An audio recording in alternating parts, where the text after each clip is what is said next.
Hello, I'm Isaac Hayes III, founder and CEO of Fanbase, and I'm here with a very important message. We are at a turning point in the Black community where we must have equity in the apps we use that scale to billions of dollars. But this time, we own the infrastructure, we own the culture, and we shape the future. And Fanbase is the future. Fanbase combines the free functionality of Instagram, TikTok, and YouTube into an all-in-one platform built for the evolution of social media and monetization. With over 1.4 million users, that's real proof that we are shifting the conversation of tech ownership and equity for creators. So right now, I want you to go to startengine.com/fanbase and invest today. The minimum to invest is $399. That gets you 60 shares of stock in Fanbase at $665 a share. This marks a turning point in black ownership of social media. If we don't take this opportunity to own social media right now, we will always be customers to our own creations. And that can't go on. So once again, go to startengine.com/fanbase and invest today. We must own the platforms where our voices live, our stories matter, and where our culture drives the world. Thank you. Folks, Black Star Network is here. Oh, no punches! I'm real revolutionary right now. Support this man, Black Media. He makes sure that our stories are told.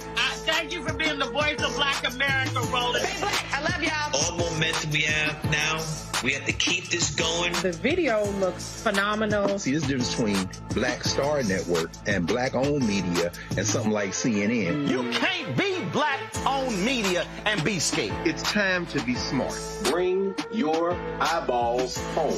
You dig?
Today is Wednesday, November 12, 2025, coming up on Roland Martin Unfiltered, streaming live on the Black Star Network. I am here in Bermuda for the Butterfield Bermuda Championship. It starts tomorrow, and so lots to talk about, and we'll be sharing with you as well. Folks, the nation is on the edge tonight as the U.S. House is less than an hour away from a decisive vote that could end the longest government shutdown in U.S. history. We'll go live to the White House, the House, tell you what's going on.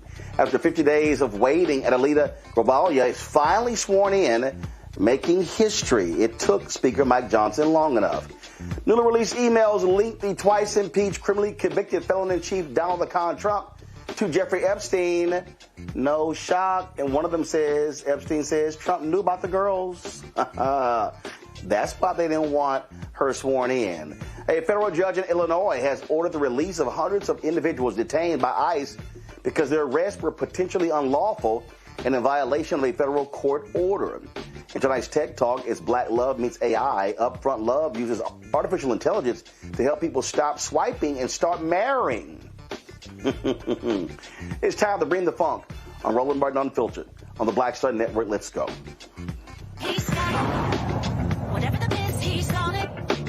Whatever it is, he's got the scoop, the fact, the find. And when it breaks, he's right on time and it's rolling. Best believe he's knowing.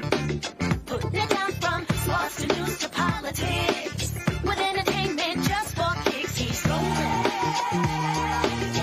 It's on go, y'all. It's Roland Martin, yeah. Rolling with Roland now. He's funky, he's fresh, he's real, the best, you know he's Roland Martin now.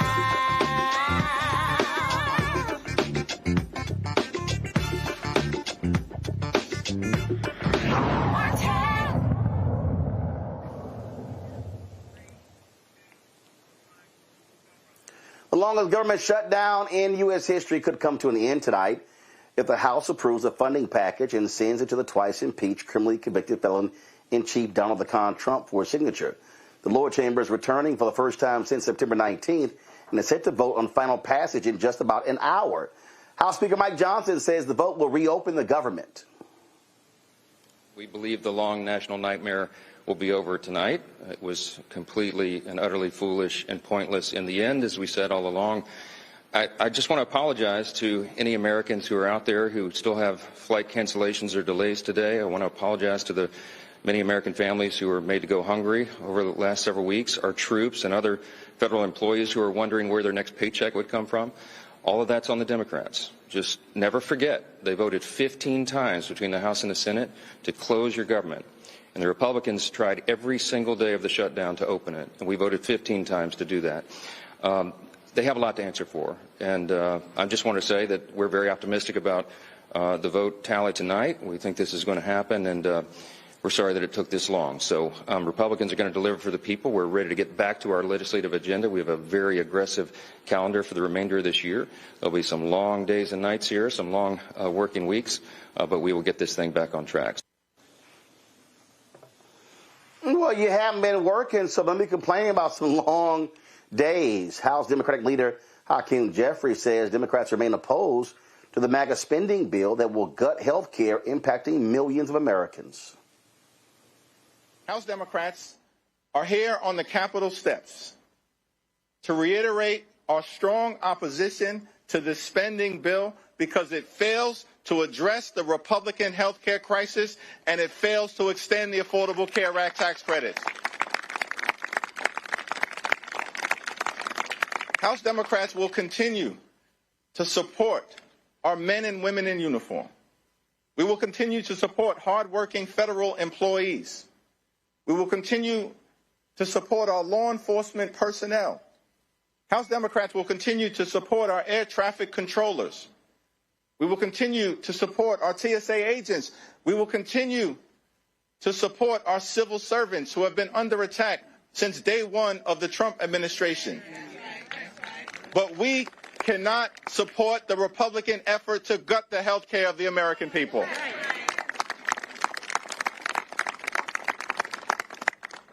Today, House Democrats will introduce legislation to extend the Affordable Care Act tax credits for 3 years, to make sure that tens of millions of Americans don't experience dramatically increased premiums, copays, and deductibles.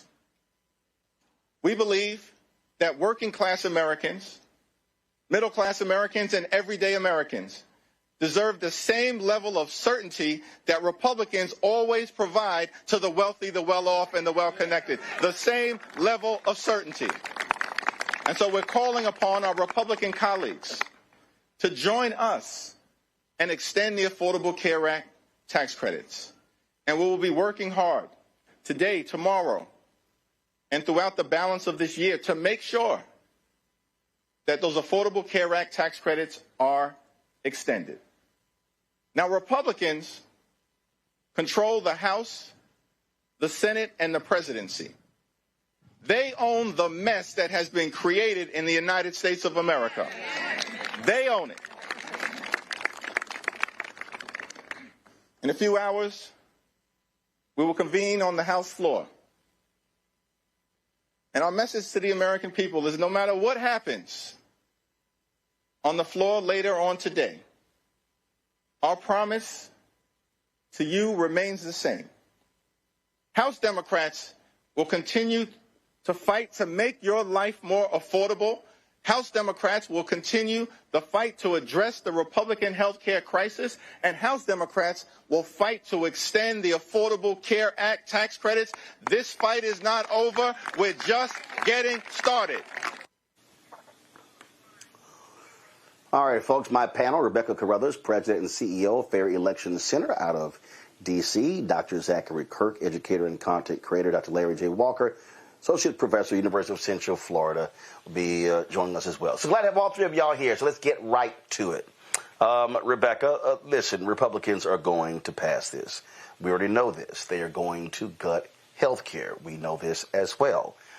Regardless of this stupid-ass promise that Senator Dick Durbin said Republican Senate Majority Leader John Thune gave him to take it up for a vote, they cut it before they're going to they're not going to reinstate these subsidies again.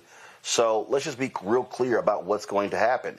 People need to simply prepare themselves for their health care premiums skyrocketing, and the people who should get the blame for it are Donald Trump and Republican House and Senate members. Period. Full stop. Roland, back in 2009, I worked on Capitol Hill. I worked for Congressman John Dingell, and one of the pieces of policy that I worked on was the Affordable Care Act. What's interesting to point out, the Affordable Care Act, the way it is enacted now, is actually Republican legislation. When I think about when then Governor Mitt Romney in Massachusetts had Romney Care, which also had subsidies payments to make sure that people could have affordable premiums. At the time, there was a lot of fighting in the Democratic caucus because, quite frankly, there was a push led by the late Representative John Conyers to have single payer, i.e. Medicare for all. But instead, the Obama White House decided to negotiate with some of the Democrats on the Hill and negotiate among themselves because, unfortunately, at the time, Republicans refused to show up to the negotiating table. And so what ended up happening is the legislation that we have now. So it's very ironic watching the Republicans say for the last 10 years that they want to repeal and replace Obamacare. In reality, the reason why they haven't presented an alternative is because this is the type of legislation that used to be part of the Republican philosophy. At this point, the alternative to the Affordable Care Act, if you don't like the Affordable Care Act, is single payer, is Medicare for all. So I'm very curious to see if Democrats in the House start pushing and reintroducing a single payer bill. The thing here, Larry, is simple, and it's going to skyrocket. You're going to have rural hospitals shut down. And a lot of these red state MAGA people are going to be crying and moaning because they're going to have loved ones passing away and folks not being able to get care because they chose to vote for these idiots. Yeah, Roland, this is like what we've seen here, and obviously with the subsidies about to expire, you highlighted red states like Florida in particular. are really dependent on these subsidies. And a lot of people voted for their own demise, which is part of a long history in this country. And Roland, we've talked about in your show the last couple of weeks, folks are getting, notices in the mail that their rates are going to go up dramatically. And what's going to happen is the uninsured rate is going to go up. And you talked about these rural hospitals that'll close. People won't have access. You talk about the disproportionate impact that will have on women who are pregnant. It will likely increase infant and pregnancy mortality rates, and we know particularly how those issues impact Black folks. The other thing is, Roland, is those individuals who won't be able to afford to have insurance anymore, it's going to increase the mortality rate in a lot of these red states who already depend on the federal government disproportionately compared to some of these blue states. And this is going to be a long-term trend. And we're not prepared for the millions of individuals who are going to lose their health insurance, some who are going to file for bankruptcy, and other issues it's going to increase issues relating to mental health and other, financial strains, not only on parents and grandparents, but also children. And there's also going to increase debt ratios in underserved communities throughout the United States. Look, it is. And so, I mean, I keep saying over and over and over again, Zachary, that sometimes you got to show them better than you can tell them. And these people are going to have to feel real pain before they wake the hell up and go, damn, y'all were not lying. No, we tried to tell you. Repeatedly. And let me tell you who else needs to feel some damn real pain, Roland Martin. The 8 Senate Democrats and the damn leader, Chuck Schumer. They need to feel a little bit of pain, too. Because let's be honest, let's keep it a buck. If they would have just continued to buckle down and hold the line, we wouldn't be back here. Our Senate Democrats, the Democrats in the House of Representatives under Minority Leader Hakeem Jeffries, were fighting with all they had to avoid this outcome. They toed the line. They educated the American people. They had the support of not only Black America, but the entire country behind them. Polls were in their favor. Americans showed up in record numbers last Tuesday to make their voices heard when we had a blue wave across this country, and we won in places like Georgia and Mississippi that we didn't think that we would win. Only to have 8 members of the Senate under Leader Schumer turn around, betray the American people, betray their party, and then say, we give up, we cave, for whatever reason they had to do that. So they need to feel a bit of pain, too, and I think it's incumbent upon us to make sure they feel that pain. Give these people not a moment of rest. Yes, this is absolutely the fault of Republicans. Yes, this is absolutely the cruelty, the harm that they want to inflict. But in this situation, some Democrats have some blame, too. Not all Democrats, but some Democrats. And I want them to feel a little bit of pain, too, because we, the American people, we are feeling pain. The 42 million people that were going without SNAP benefits, feeling pain. But I want to emphasize the 42 million people that were impacted by SNAP being allocated, that did not force these 8 Democrats to turn cold and give up. It wasn't the healthcare workers and all the people that are being forced to work that aren't getting paid. That did not make them cave. It was the inconvenience of travel and people that have the means of travel and businesses affected by travel that caused them to cave. Let's not let them off the hook either. Make them feel a little bit of pain. Absolutely. So we'll see where this House debate goes. But again, I think they have the 218 votes. It's going to be very narrow because they only have a 3-vote majority in the House, but we'll keep you all abreast of what's going on there. Going to go to a break. We'll be right back. Roland Martin Unfiltered on the Black Star Network.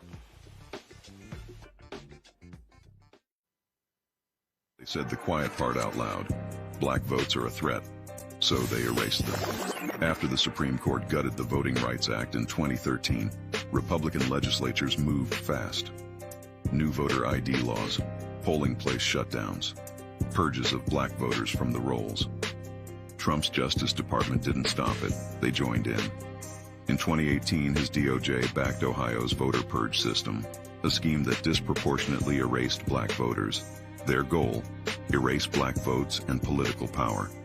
Yeah, that happened. These are the kinds of stories that we cover every day on Roland Martin Unfiltered. Subscribe on YouTube and download the Black Star Network app. Support fact-based independent journalism that centers African Americans and the issues that matter to our community.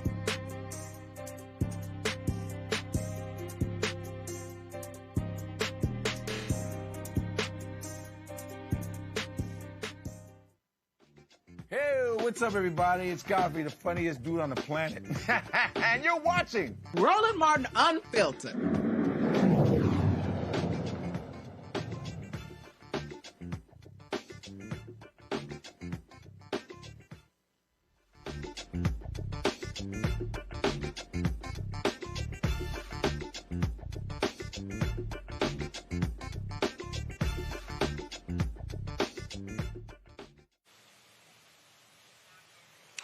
Folks, after a 7-week wait, Democrat Adelita Grijalva has officially been sworn in as a member of Congress. Grijalva makes history today as Arizona's first Latina Congresswoman. She's following the footsteps of her father, the late Representative Raul Grijalva, who served more than 2 decades in the House before passing away in March. Typically, lawmakers elected in special races are sworn in immediately, even when the House is not in session. However, Speaker Mike Johnson delayed Grijalva's oath, stating that he would have to wait until members returned from their break. Well, he actually was doing this because of the Epstein files. Johnson ignored repeated calls from Democrats to let Grijalva take her seat, especially since he had sworn in 2 Republican members earlier this year while the House was not in session for business. Here's what she had to say in her first speech on the House floor. I really like this lady. While we celebrate this moment today, our American promise is under serious threat. Basic freedoms are under attack. Healthcare premiums are skyrocketing. Babies are being ripped away from their parents by masked agents. We can and must do better. What is most concerning is not what this administration has done, but what the majority in this body has failed to do. Hold Trump accountable as a co-equal branch of government that we are.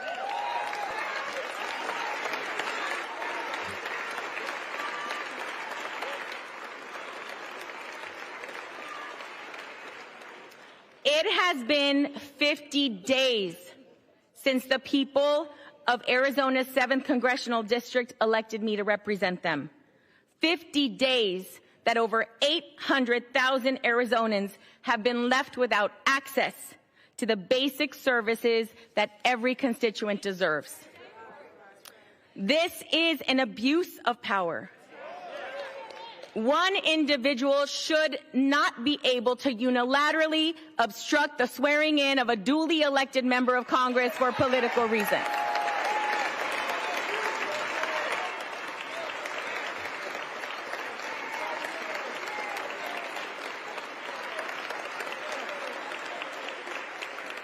Our democracy only works when everyone has a voice.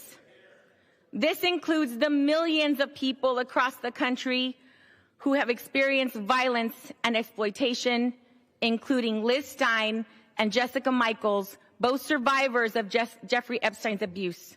They are here in the gallery with us this evening. Thank you for being here.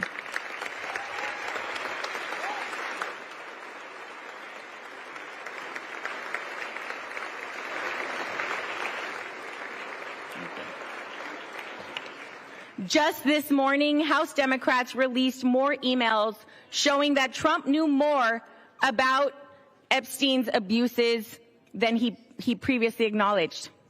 It's past time for Congress to restore its role as a check and balance on this administration and fight for we, the American people.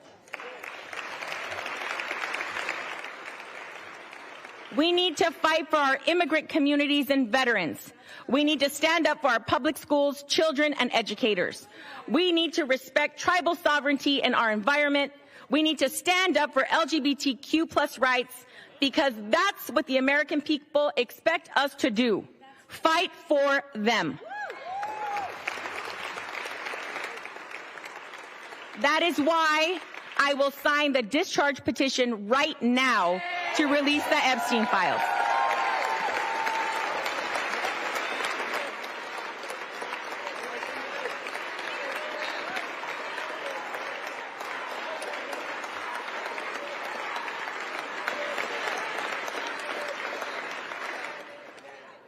Justice cannot wait another day. Adelante, mi gente. Muchas gracias. Thank you very much. I yield back. Speaking of the Epstein files, as Congress prepares to vote on the release of the remaining documents Over 23,000 pages have already been published by the Republican-led House Oversight Committee. A lot of that was already released. Democrats on the committee released 3 key email chains sent between 2011 and 2019, which were obtained from Epstein's estate as part of their investigation into the convicted sex offender's case. These emails included changes between Epstein, convicted trafficker Ghislaine Maxwell, and writer Michael Wolff. In one email, Epstein claims that Donald Trump spent hours at his home with the victim and knew about the girls, allegedly referencing Mar-a-Lago. The White House is calling this a fake narrative. Virginia Guffey, the woman named as a victim, insists that Trump was never involved in any wrongdoing. Notably, none of the emails were sent to or received from Trump, and most of these conversations occurred before his presidency. Trump has accused the Democrats of exaggerating the Epstein story to distract from the government shutdown. Well, I mean, Larry, if that was the case, then why did Republicans fight so hard for this information not to be released? We hear about the White House going full throttle on this issue to make sure, that this is not released. I don't ever remember someone inviting, member of Congress to the White House to discuss something this sensitive, and allegedly had the Attorney General, among other senior cabinet leaders there. They're in full panic mode, and eventually all this information is going to come out one way or the other. And the reality, Roland, is that I think that the issue is that we're forgetting that there are individuals, women who were young ladies who were victims of sexual assault, and that should be the core issue. And anyone with a conscience should want to make sure that anyone who knew or was involved is held responsible. And you can't suggest that you're some kind of Christian or have other religious beliefs and morals and believe otherwise. And I don't care what party affiliation it is when it comes to individuals who are involved. Everyone should be held accountable. Like I said, whether they were involved or they're new. But the White House is doing everything they possibly can to make sure that they throw every kind of conspiracy theory against the wall and see if his supporters believe it. And Roland, unfortunately, I believe a lot of them are. That's what's cracked me up, Rebecca. That if you just want to insist Trump wasn't named, Trump had no involvement, blah, blah, blah. Okay, then you should be saying, hey, release everything. Roland, I'm old enough to remember last summer when there were speculations of who was in the Epstein files. And on social media, there were a purported list of names of folks. And I even distinctly remember this current president talking about, the files should be released. So, the tables have definitely turned, especially when members of his government in the spring started to see the files and see the contents of the files. All of a sudden, in April and May, we started to see a slow walking or, maybe these files needs to be heavily redacted. What's going to be interesting, whatever that is released by the House, is we're going to have to pay attention to what has been redacted. We also have to understand that an administration that has been hell-bent on not releasing the information in these files might have had access to these files before they were released. So there are some things we're going to have to take with a grain of salt. But I'm calling all of those trained journalists out there. If you are a journalist, if you have a platform, make sure you're working with reputed professionals to make sure you could comb through what's being released so you can understand how to talk about it. I think this is going to be something that's going to carry the public's attention for a long time coming. And some of the names in those files absolutely will surprise the public. And these right-wingers, Zachary, they're just, okay, all right. Yeah, again, if y'all think it clears him, go right ahead. But let's remember, Zachary, it was the right who was pushing this stuff. It was a lie to these folks loving them some Trump who were pushing it. And then they got mad when their own MAGA people started stalling.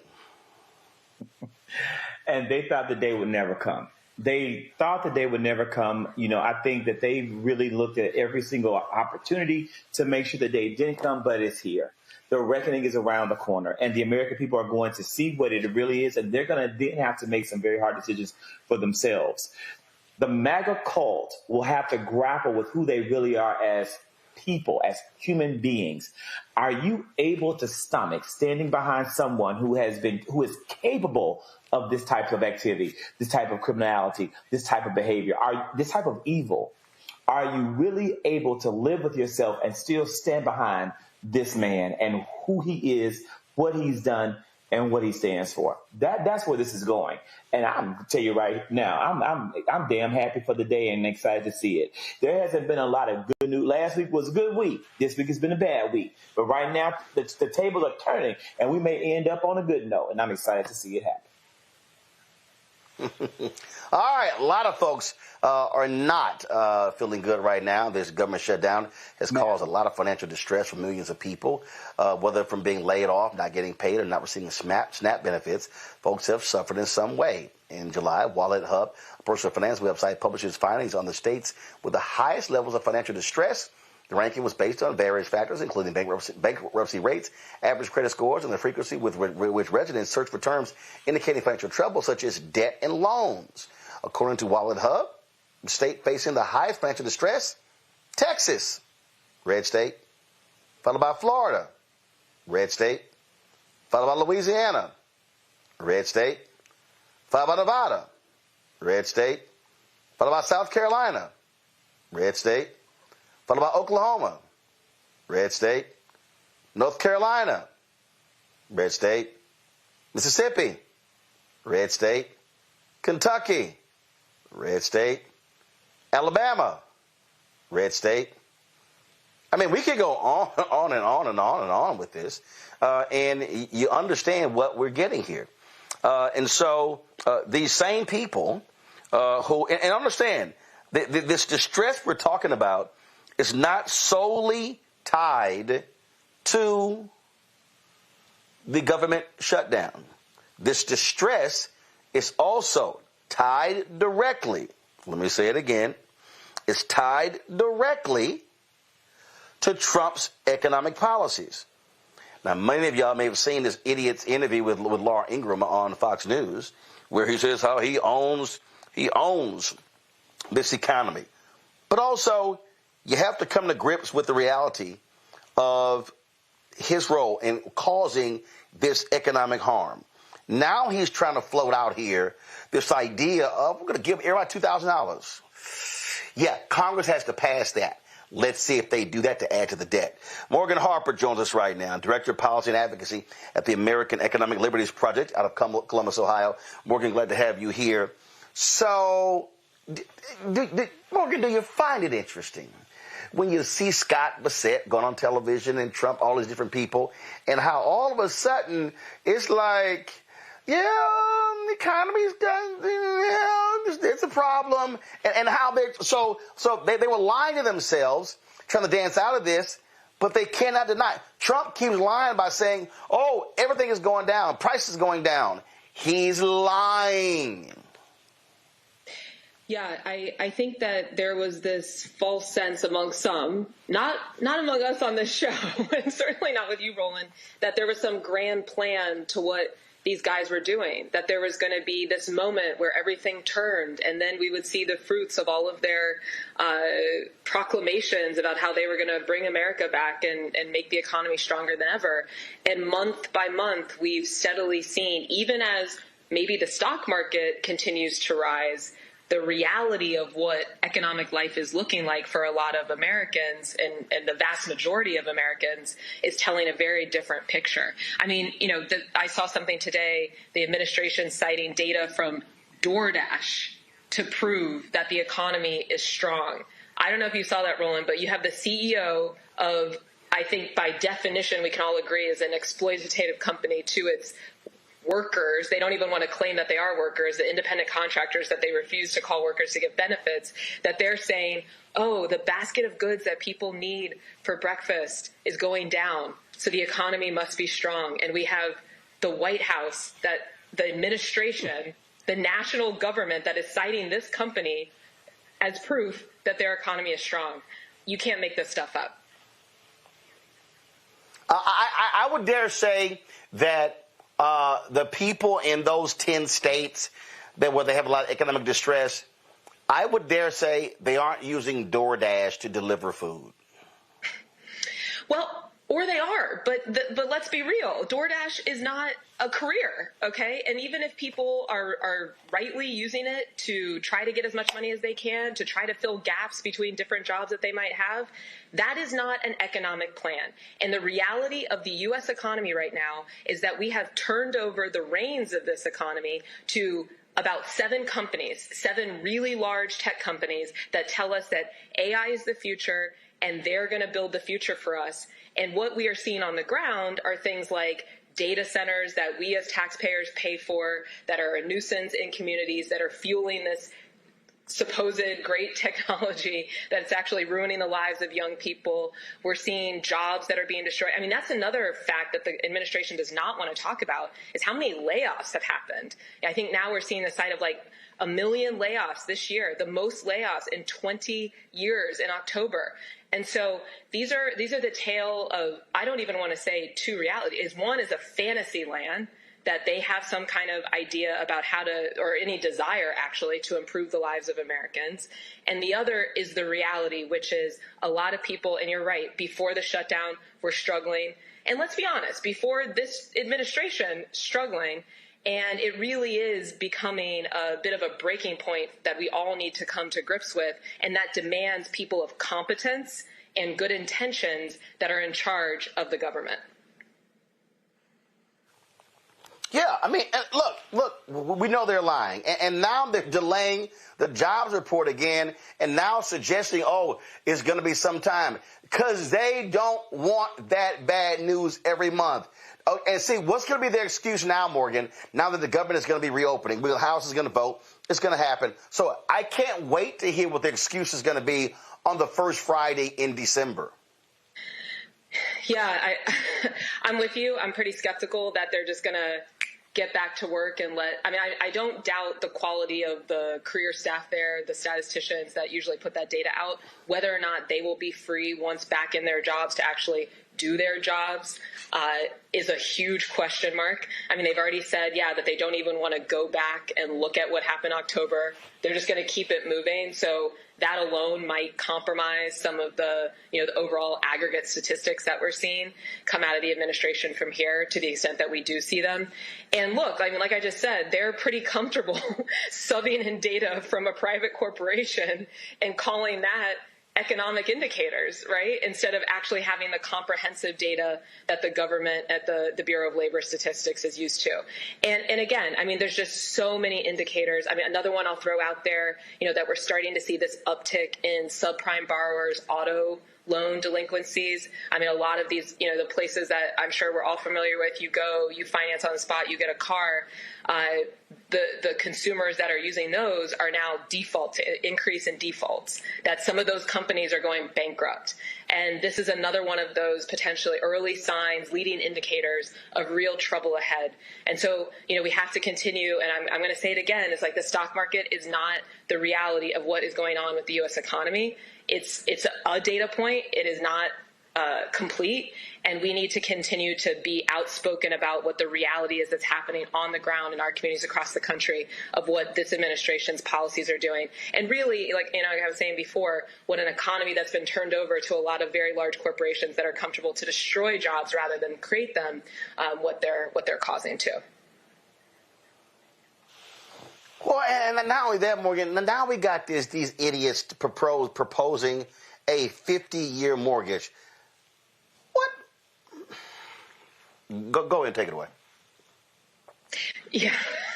Well, this is an interesting one. The fact that we have somebody in charge of the FHFA that is also compromised in having worked, Pulte is who I'm talking about, the guy who supposedly, I guess, pitched Trump directly with this idea of the 50-year mortgage, and just one day at Mar-a-Lago, and then Trump just kind of tweeted it out, and then that became a potential policy.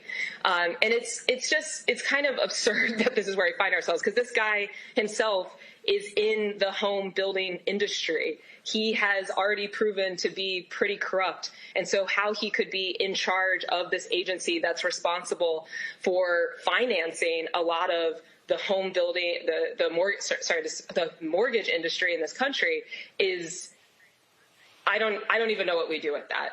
And so, the fact that he's throwing out there this idea of 50-year mortgage, that you're going to tie people up in this, that it's not going to, a lot of the money that you put into a mortgage at the beginning is towards interest. So it's kind of extending that period and delaying how soon people will get to equity, which then continues to fuel activity in the housing market. I think that's why people had a lot of strong reactions to this, that this is a bad idea, even within the administration, that we're trying to immediately backtrack once the president started promoting this idea from Pulte. But see, here's the thing here, Morgan. Again, we talk about what's happening here, and we have to confront the truth, and that is by 2030, 40% of America's housing stock, 5 years from now, is going to be owned by Wall Street. These people do not want folks buying homes. They want people to keep renting and paying higher and higher and higher. And the reality is, by proposing a 50-year mortgage, so that means that, if you're 30, you buy a house, let's say I'm going to pay it off when I'm 80.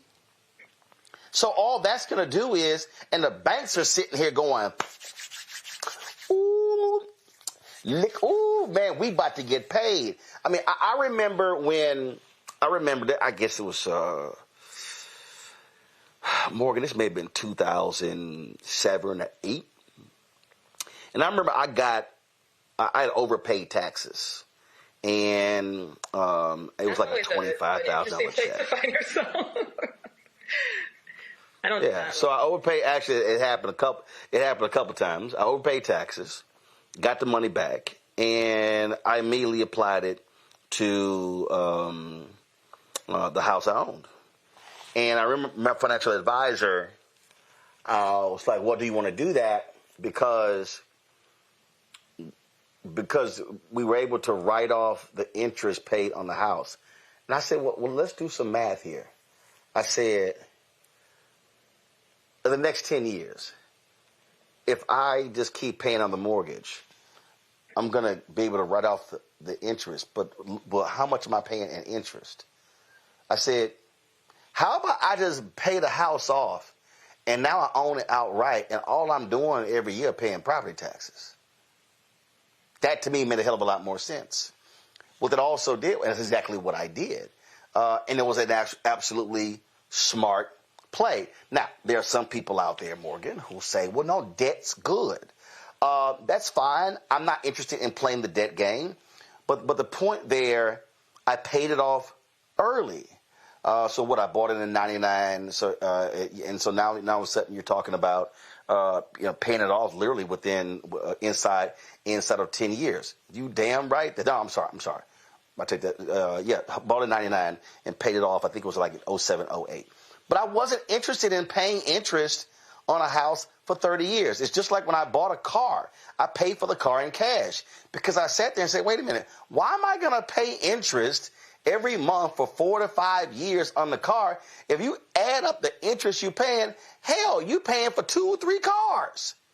And that's what's happening with the housing market. But it goes to show you these numbskulls in D.C., all they want to do is empower and make richer big companies.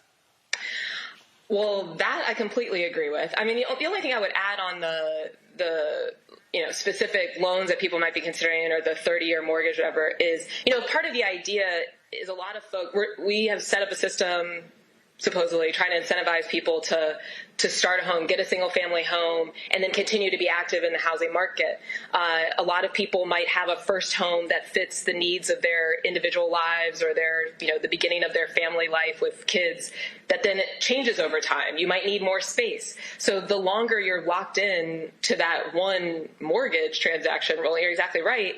I don't know how much, I'll speak for myself. Life has changed a lot over 10 years. I don't know how much people expect their lives to not change at all over 50 years and think that the needs that they had for housing when they were 30-something, if they're lucky to be able to purchase a home with a mortgage, are going to be the same when they're 80, seems very unlikely to me. And so, but that being said, I mean, having access to these types of financing tools does allow people to get into the home market. But if you are locked into a really long transaction, you kind of lose the ability to have flexibility to then sell, decide to sell earlier, use some of that equity to get into a different size home, et cetera. So it's that 50-year mortgage overall is not a good idea. I think mortgages and the length of them, depending on your situation, can make sense. But most importantly, and the point that you started with, we are not currently seeing a housing market that is working for that beginning family that I described, or an individual that wants access to be able to buy a single family home. That is increasingly out of reach for people for a number of reasons, including that we're starting to see, the corporatization of housing and more folks that are on, more companies that are on Wall Street that are starting to buy up. Now, another thing that's happening, and actually Economic Liberties, where I work, is about to put out a paper on this next week. We're starting to see a lot more home building that is like build to rent. So, among these very large home builder companies that are publicly traded on Wall Street, they're not even trying to pretend like they're, creating housing for families to be able to build equity and this will be an asset that'll build wealth for you. They're just like, no, we want you trapped forever. And so we're building homes, single family homes, to only be rental homes. That's the play. Oh, absolutely. And so I just need people to understand what is going on here.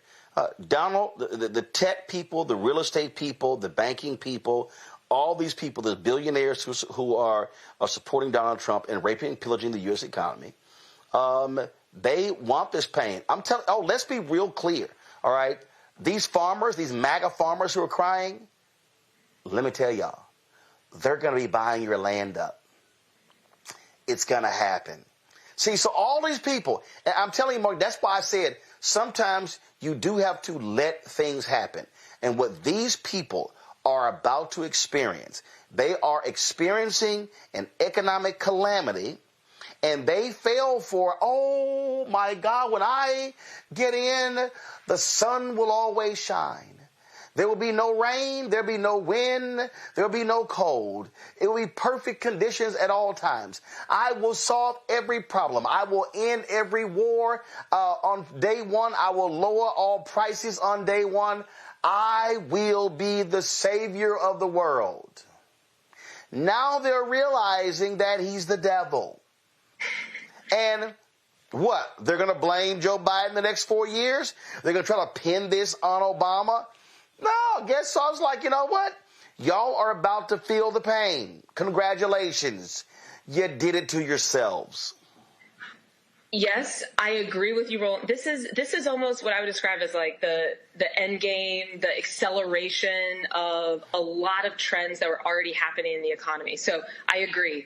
Trump, his administration, corrupt to its core. I don't know how anyone could deny that at this point. Certainly not working in the best interest of the average American, including a lot of people who voted for them. But I do think we also need to be honest, just coming back to the housing finance point, for example. I mean, a lot of the trends that got us to this highly consolidated housing market where we have, just a few big players in some cases that are getting they're on the stock market trying to appease their shareholders instead of creating those single-family home buying opportunities for the average family and individual, is by policies and deregulation that started under Jimmy Carter, that was continued by Ronald Reagan, that moved into the 90s and became the consensus of both parties. So I agree with you. What we're seeing right now is extreme.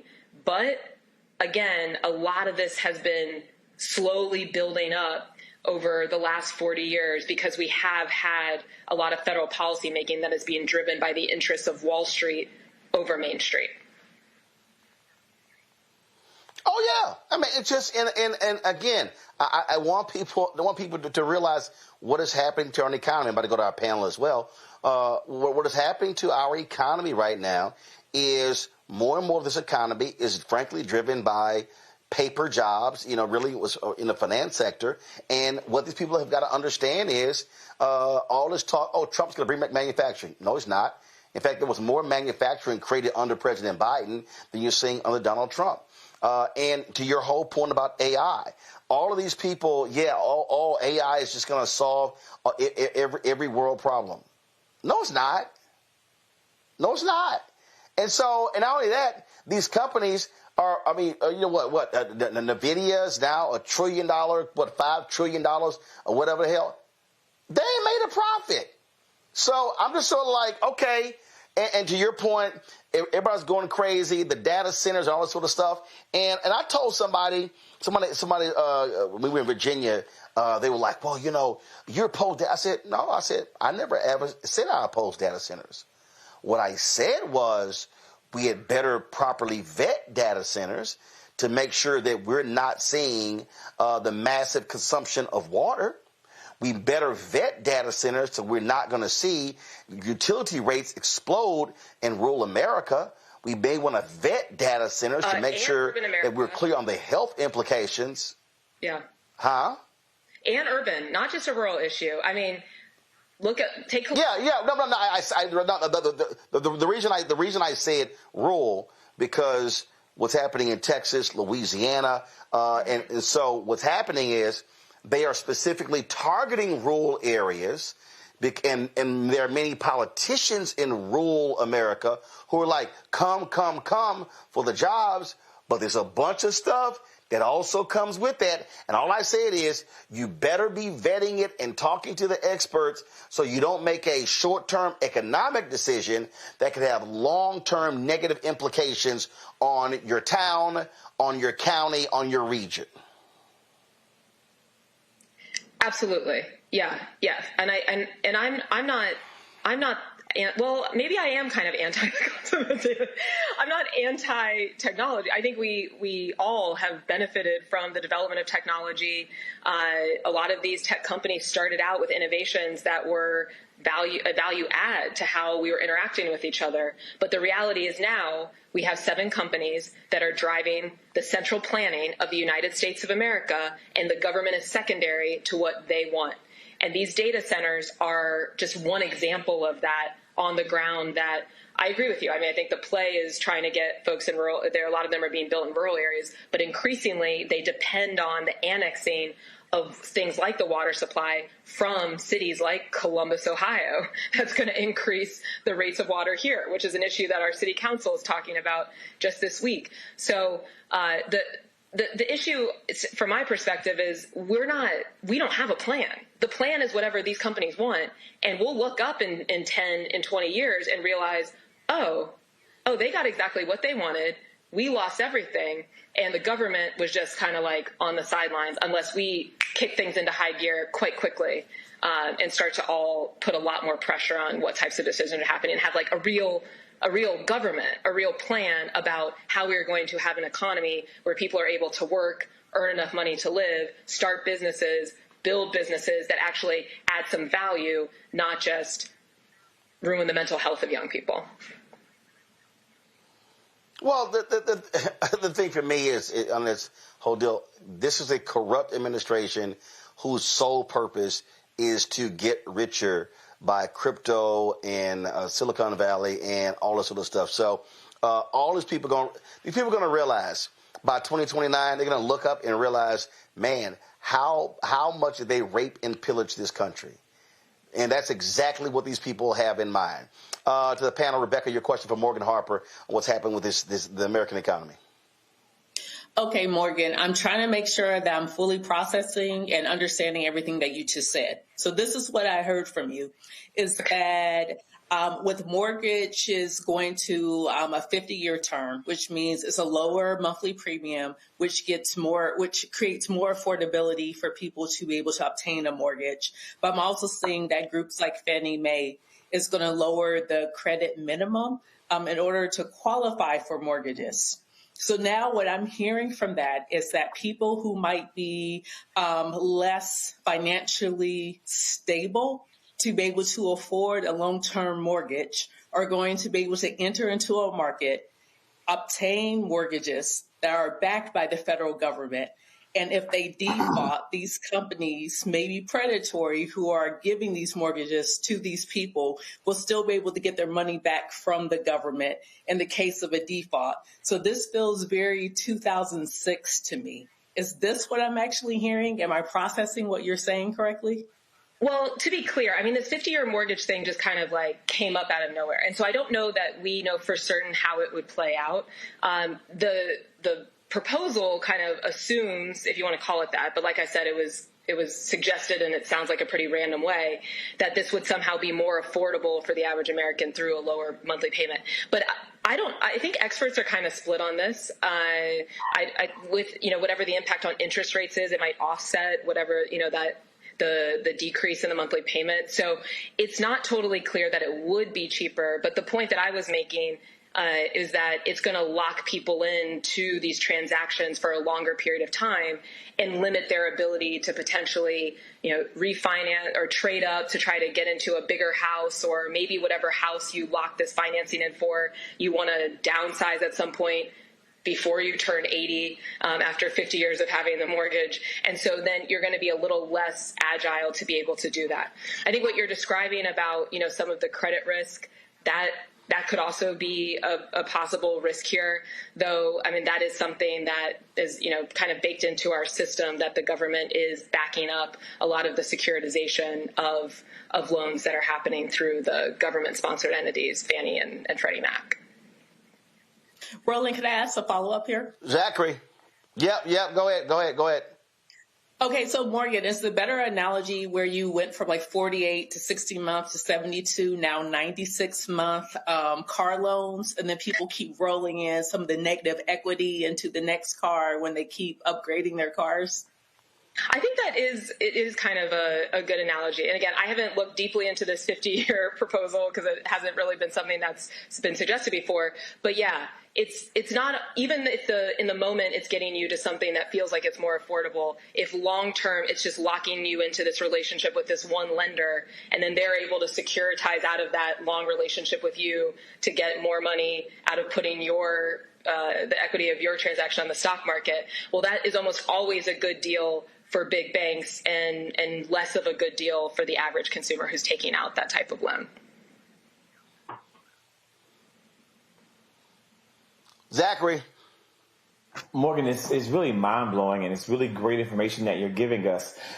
One thing that's really baffling to me is how, President Trump is using the bully pulpit to push on Americans the concept that there isn't an affordability crisis, that these issues that we know are real aren't real, that we're somehow imagining them, that when we go in the grocery stores, prices aren't higher, that when we're trying to get homes, it's not harder.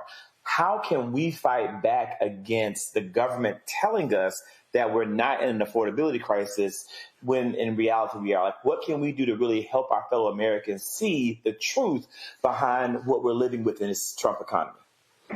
Yeah, I think this is an area where we can use the positive aspect of some of the technology and the firms that we're talking about is to tell our own story. You don't have to wait for the media to decide what you're saying is accurate or important to know.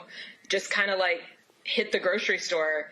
I would love to see people in reaction to this DoorDash survey of the American economy and how it's doing, that breakfast is going down, to do their own little basket of goods and let the DoorDash CEO know what's actually happening. Even better, add a layer onto it, how much you make in a week using DoorDash and how much of your expenses that covers. That would be interesting content. I think that would be content that would get the attention of hopefully people's elected officials and eventually trickle up to the president and media who's covering his promotion of these things and kind of like give them fodder for questioning what he's saying. We've got to all recognize that we have a role to be playing here, and we're in a full-on war for the future. And I don't really use that term lightly, but I think that's where we're at. We have one of the most corrupt administrations in history. Not that corruption didn't exist before, but it's extremely blatant with this administration. And they're going to try to get as much out of it as they can while they can, and don't really care about what's left on the other side for the rest of us. So I think this is the time for all of us to consider ourselves really active in this fight and sharing our own story about the reality of what's going on. Larry. Yeah, Morgan, I wanted, I get the feeling all these economic indicators, I'm getting really the vibes we saw in a recession during Bush Jr. Term. And let me give an example of what I mean. I saw in the newspaper, Baltimore Banner, a couple weeks ago about this New York-based venture company EGBE, I believe, that bought all these properties in Baltimore and then defaulted on all the loans. And you talked about, kind of Wall Street, and we talk about Baltimore, the scene, the drop in crime. But then you take it that this company bought all these homes and now defaulted, and the economic impact that's going to have. And I want you to make that connection between what we may see in terms of some, foreclosures and how Wall Street is contributing to this issue. Yeah, I'm not familiar with that company. So was that was like a large property owner in Baltimore? Are they national? Do you know? Yeah, they're based out of New York, venture capitalists, and they apparently got all these loans and bought all these houses in Baltimore, then defaulted. Interesting. Yeah. Well, I mean, and again, I don't know that specific company, but generally what's happening in the housing market is this connection to Wall Street. I mean, this idea that we just had, like we had before the 1970s and deregulation, the system was very different. That was a situation where you would have a whole different sizes of banks that were lending to builders to produce single-family homes of different sizes, homes that would meet people at different income levels, and that was all financed by the federal government. When we deregulated, we kind of took away that layer of the banking industry that would support a different range of home builders, many of whom were rooted in their local communities to be able to meet the needs of that market. And we turned the housing industry over to Wall Street. And so it's no surprise that by the 90s, then we started to see a lot of the, large home builders were going public throughout that decade. And once you go public, you have to appease your shareholders. And so, part of why we look around and see like, oh, there's this housing gap. We need to, have more supply. Why are people building? Well, the answer is partly because they don't have to. And so you have a really, really limited supply of housing. And then to your point, or the example you're mentioning, then you have folks, okay, well, as the prices of that existing housing stock go up and up and up because there's limited supply, who's able to play in that market? Well, the people that have the most capital. And a lot of times those will be more of these, LLCs and private equity that might be able to then buy up some of these houses in bulk. And their game there is to scale as much as they can to reduce their costs and increase their cash flow. And so if they're not going to make as much money of trying to we'll redo a home and then find the perfect family to buy it so they can build their life. It's like, no, we're gonna redo this home so we can start renting it out to people, try to get fees on top of whatever they're paying for rent and extract as much money out of them as possible as quickly as we can. Now, if some of those companies then decide to start making risky bets with their portfolio of housing, like you say, happening potentially with this group in Baltimore, well, then they go under, and then that just eliminates a whole set of what was, maybe even not that affordable, but at least some significant chunk of a housing market in a particular area that might have been available for people who are renting. And so, the housing market, I think, can sometimes seem, from like a policy or whatever, like very complex. But I think the most important point to take away from our discussion on this front is right now we have a housing market that is dominated by the interests of Wall Street. It doesn't have to be this way. Before the 1970s, we had a much more diverse finance market with different sizes of banks and different types of builders that was creating the different types of housing that actually met the needs of working people throughout this country. We can get back to that, but it is going to require a different type of approach from the government than we've had since we began deregulating in the 1970s. And listen, to deal with the reality of housing, you're also going to have these cities getting away from this bogus bullshit, Morgan, of these developers who want to build housing tied to anchor stores and restaurants and shops and others, when in reality, all they're looking for are in these condos, if you will, are $500,000, $750,000, $1 million. And we're seeing this all around the country. And I'm always, I go to these cities and I see this stuff and I'm going, who the hell is going to afford living here? You see what happened? All of these people rushed into Nashville and they exploded with housing, all this very high housing in Nashville. Guess what? Ain't enough people to put them in there who can afford it. And you're not going to have a country. You're not. I'm sorry. I don't care. You can't keep going to these places and starting cost of homes are $400,000 and $500,000 or $750,000 or $1 million. Ain't enough people making that kind of money to live in these places. Right. Absolutely. And yeah, and I think that connects to the question about, well, yeah, who can afford to buy up, housing at that level is people that already have a lot of money. It's not, what I mean, it's like working every day and trying to like cobble together savings. So it kind of reinforces or opens up this lane for, private equity funds, et cetera, to be able to gobble up and build out these portfolios. But I do think it's important to note, I mean, the percentage of the overall housing stock throughout the country that's owned by PE firms and these corporate landlords isn't as large. I think it's we have to look at some of these other factors that are playing into why we have limited supply. And I agree with you, Roland. I mean, I think one of the things that has prevented us. First of all, let's be clear. We have limited supply because the 2008 housing foreclosure crisis completely stifled the housing market for a decade. Between 2010 and 2020. We built the fewest amount of housing since the 1930s. And when we built that few number of homes in the 1930s, that's what led to the Federal Housing Authority. Okay? So then you go from 2010 to 2020, and then you go 2020 to present day. So we're now in the second decade where we are building fewer houses than we built since the 1930s. We were building anywhere from you're talking about anywhere from 10 to 14 million houses per decade. Well, that completely changed with that foreclosure crisis. And so, matter of fact, I talk about this so much. Give me 1 second. I want to see if I can, let's see if I can pull this up. So, let's see if I can pull this up. Let's go. All right. Well, that didn't take. Give me 1 second. So, bottom line is I'm looking right here in 1930 to 1939, we built 2.67 million homes. 1940 to 1949, 4.79 million. Then it jumped to 10.08.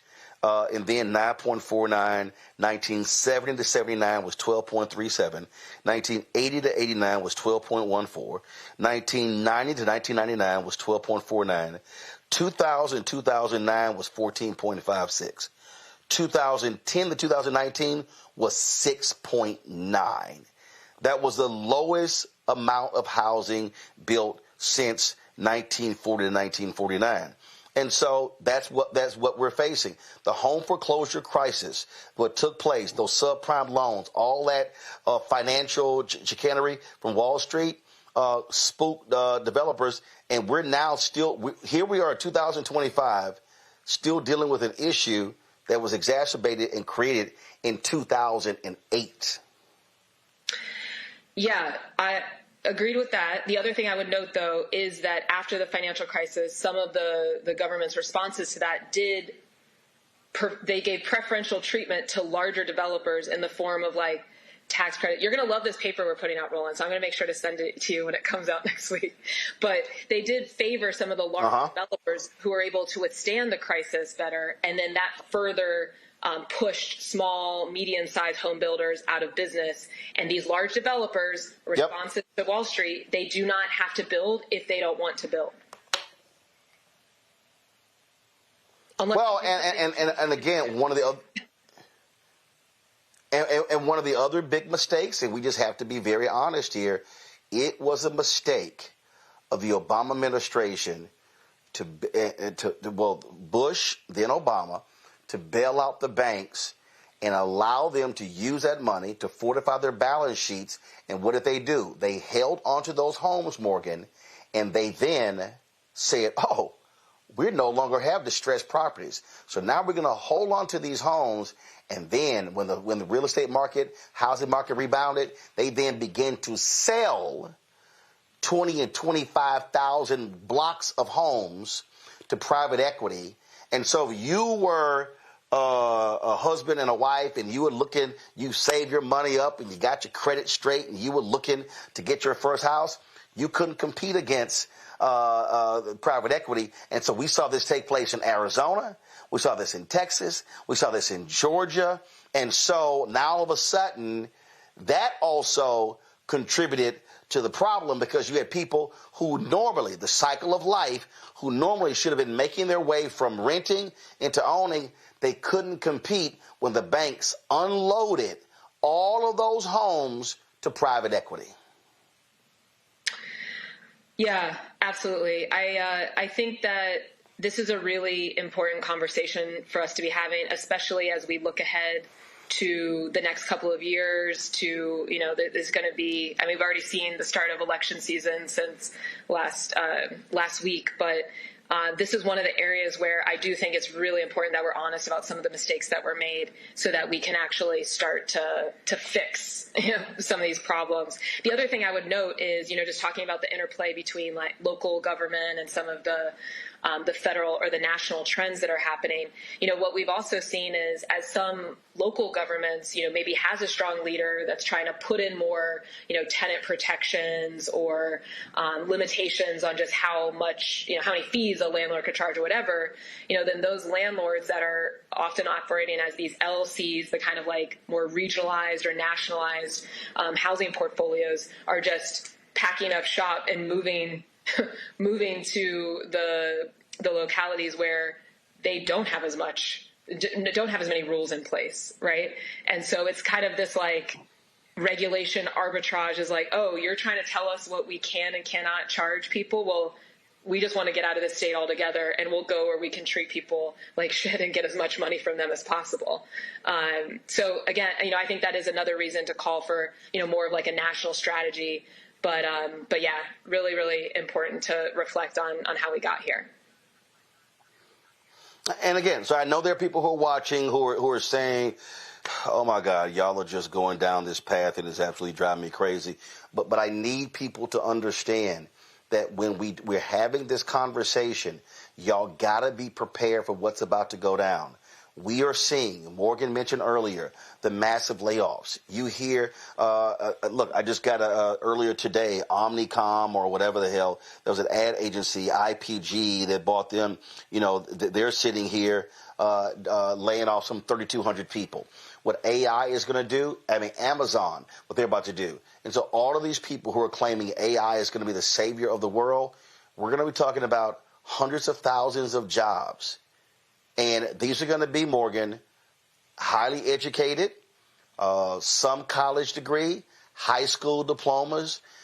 People need to understand what's about to go down. And I'm telling you, it's going to be ugly. And these tech tycoons and these billionaires, they don't care. They are operating. Look, these company CEOs, CEO pay has never been at its largest in American history. The gap between the average pay of a worker and the CEO has never been this high. And so folk better buckle up, because what we have right now in Washington, D.C., with this corrupt White House and with Republicans controlling the House and the Senate is, if you are big business, if you are billionaires, you're oligarchs, if you are these type of people, you are in the best position to do whatever you want without any government oversight. Donald Trump is letting all those people, the Consumer Financial Protection Bureau, hit. They are letting those people walk free. And we are about to see corporate America run amok, because you've got an administration that says y'all can do whatever y'all want. And all that bullshit with Republicans and the American worker, it's lies. They are not standing up for the American worker, and that's a fact. Final comment, Morgan. Two final points. One, I mean, everything that we've just talked about with the housing market is somewhat unique because of how much the government's involved with the housing market, but in some ways not. The financialization of these large housing and home builders is the same dynamic that's happening across the economy, like, you know, United Healthcare, airlines. These companies are as much banks at this point and playing financial trickery than actually like adding or building product or providing a service. I think that's important for all of us to understand. The other point I would make, and ending on a somewhat more positive note, is, there's an alternative path. We have built things before. We can have an economy that's rooted in that. I think none of us have to look very far in our daily lives and see problems or issues that we could apply some skill sets and talent to and improve the lives of everyone and ourselves around us. So let's focus on that. And those are the kinds of plans we need to be putting together when we hopefully get to the next phase of all this. Yep. Morgan Harper, we appreciate it. Thanks a lot. Good to see you. Thanks, Roland. All right, then. Final comment with the panel. Rebecca, I'm telling you, I guarantee you there's somebody there like, okay, man, my eyes are glossing over, this stuff y'all talking about. But you're not going to see, and I'm telling you, I spent 6 years at CNN, and if you turn to CNBC, if you turn to Bloomberg, they are not having conversations about this economy, about how it's impacting workers. They are not. Because I need people to understand the financial networks, they treat the stock market like, okay, I'm at the PGA, I'm here in Bermuda for the Butterfield Bermuda Championship. Birdie, eagle, birdie. They don't celebrate bogeys and double bogeys. They want to see basketball scores higher. They want to see more touchdowns in football. They are economic cheerleaders. These networks do not want to bring any real understanding. They are focused on Wall Street. They are focused on CEOs.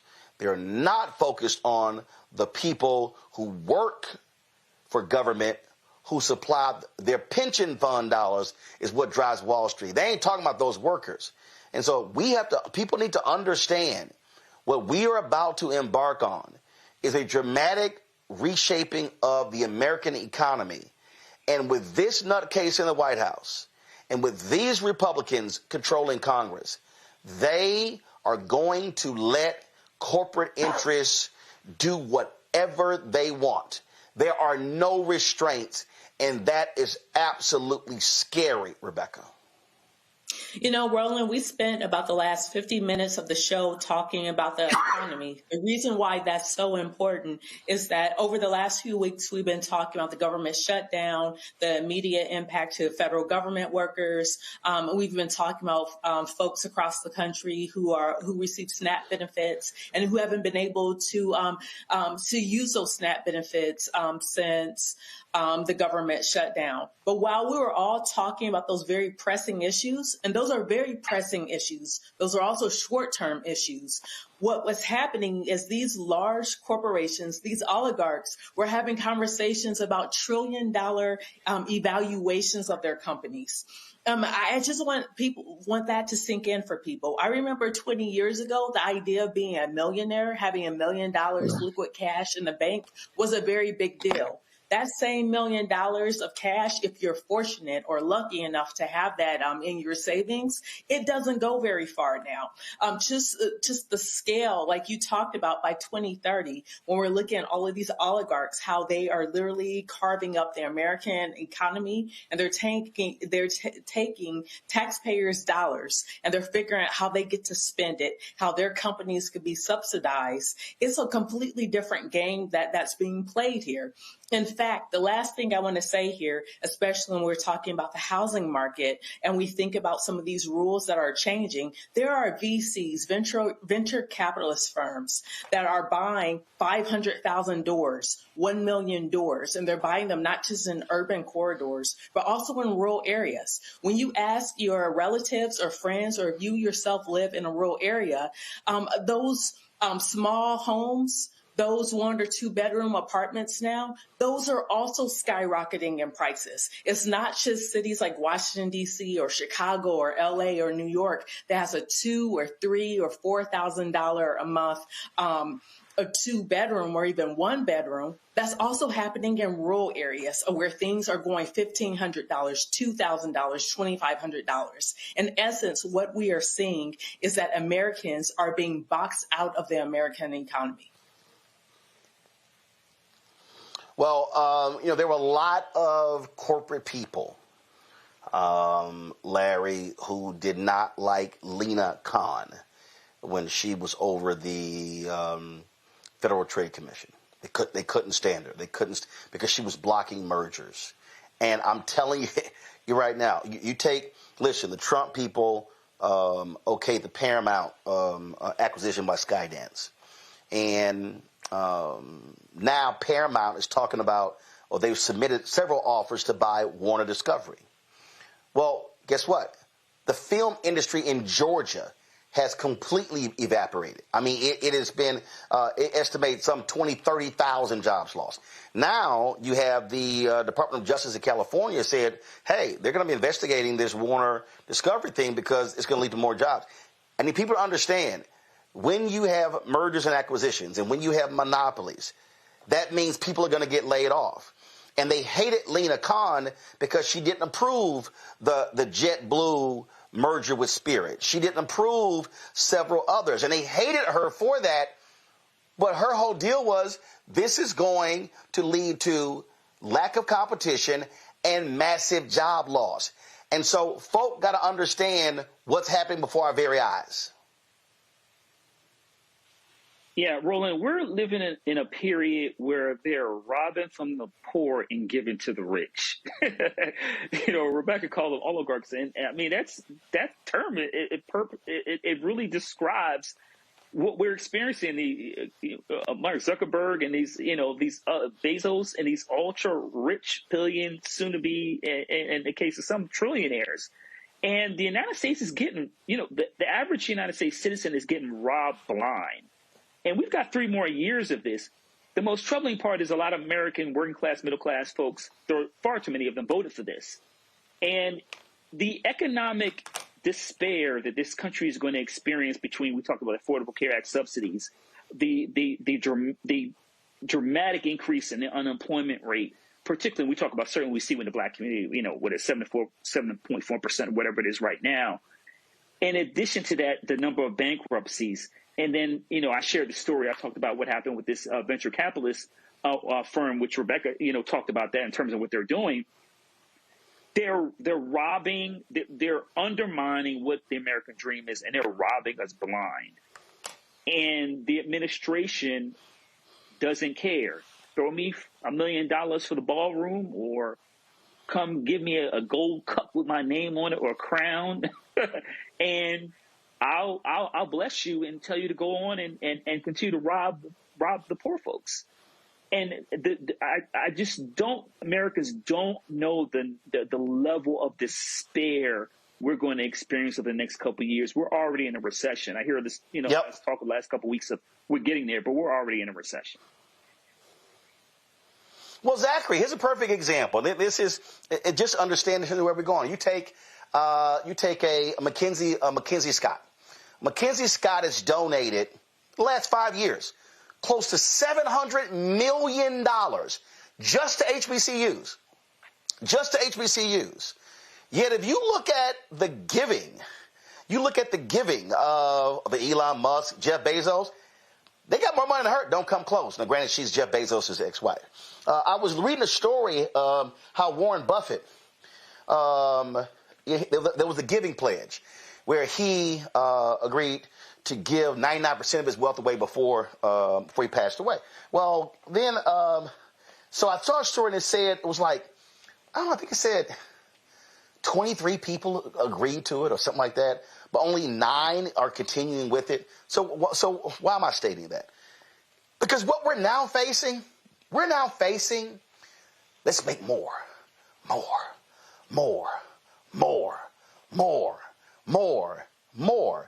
And to Rebecca's point, we're in this thing where it's, no, I need more. And so there's a larger concentration of America's wealth in the hands of the richest of the rich. And the only way they can make more is if everybody else makes less. That's the only way. And they don't care. Because now it's about, hey, I need a bigger yacht. No, I'm sorry. I'm Jeff Bezos. I need a second yacht to follow my large yacht because I need the second yacht to carry the stuff on it that we can't fit on the large yacht. And it's my private plane. I mean, it goes on and on and on, and it's actually not about people. And I'm telling for the people who are sitting here, all of these people who thought Trump is their savior, the Democrats have forgotten the working class, I'm like, oh, y'all are about to see these rich folks get more wealth than they could have thought about in the next 3 years. It's going to be ugly. And it's a whole bunch of MAGA voting people who are going to be crying, oh my God, what happened? And all we're going to do is, we tried to tell you. It is ugly. It's going to get a lot ugly. It's going to be as ugly as J.D. Vance after a weekend with Peter Thiel. Speaking of the filthy rich and the filthy people in general. Roland, you brought up and mentioned earlier Lena Khan, and it's so crazy that you brought her up because I was reading about her today and the work that she is now doing with Zohran Mamdani's mayoral transition team. And it's really great to see people who are in regards really focused on progressive economic policies being kept into the spotlight to do the work. You talked about Jeff Bezos and you talked about Elon Musk and how they're not giving. Roland, they're giving. They're giving. They're giving to Donald Trump. They're giving to the former East Wing of the White House that's now being turned into some kind of ballroom and maybe some kind of escape bunker. Like they're giving. They're just not giving to the American people. So huge shout out to Mackenzie Scott. So thankful for the work she's doing to stand in the gaps as our HBCUs are consistently losing funding, as the American people, the American worker are consistently being hurt by these policies. And yeah, this is absolutely a time frame when the American billionaires are moving to gain more money and gain more wealth by the policies being put in place by the Trump administration. But you know what? That's our fault. That's your fault. That's my fault. That's the viewer's fault, because we're the ones making the money. They are giving us less. They're working us more. And we have the onus and the responsibility to stop this lies with us. We have to fight back.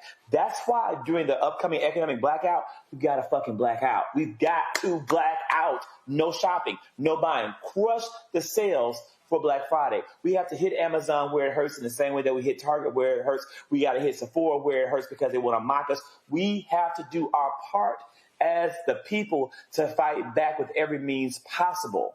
And that's what I'm all about, what's coming this month of the boycott and what will happen afterwards. Because yeah, the government's going to continue to give them breaks. The government's going to continue to help them get rich. But we have the economic power to hold back and to stop it. And we have to exercise it.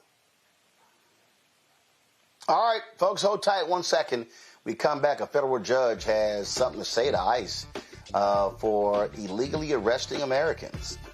You're watching Roland Martin Unfiltered on the Black Star Network. Folks, the conversation we're having here ain't been held elsewhere, and so this is the best place for you to get this kind of information. So do us a favor, support the work that we do, join our Bring the Funk fan club. Your dollars make it possible for us to do the work that we do, and so we certainly appreciate that. If you want to contribute via Cash App, use the Stripe QR code. You see it right here in the bottom left-hand corner. You can use that for credit cards as well. PayPal's R Martin Unfiltered, Venmo's RM Unfiltered, Zelle, Roland at RolandSMartin.com, Roland at RolandMartinUnfiltered.com. Checks and money order, make it payable to Roland Martin Unfiltered, P.O. Box 57196, Washington, D.C. 2003 7-0196. Back in a moment.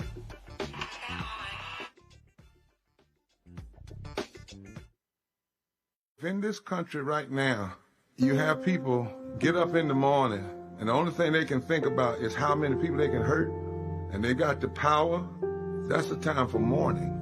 For better or worse, what makes America special, it's that legal system that's supposed to protect minorities from the tyranny of the majority. We are at a point of a moral emergency. We must raise a voice of outrage. We must raise a voice of compassion. And we must raise a voice of unity. We are not in a crisis of party versus party. We are in a crisis of civilization, a human rights crisis, and a crisis of democracy itself.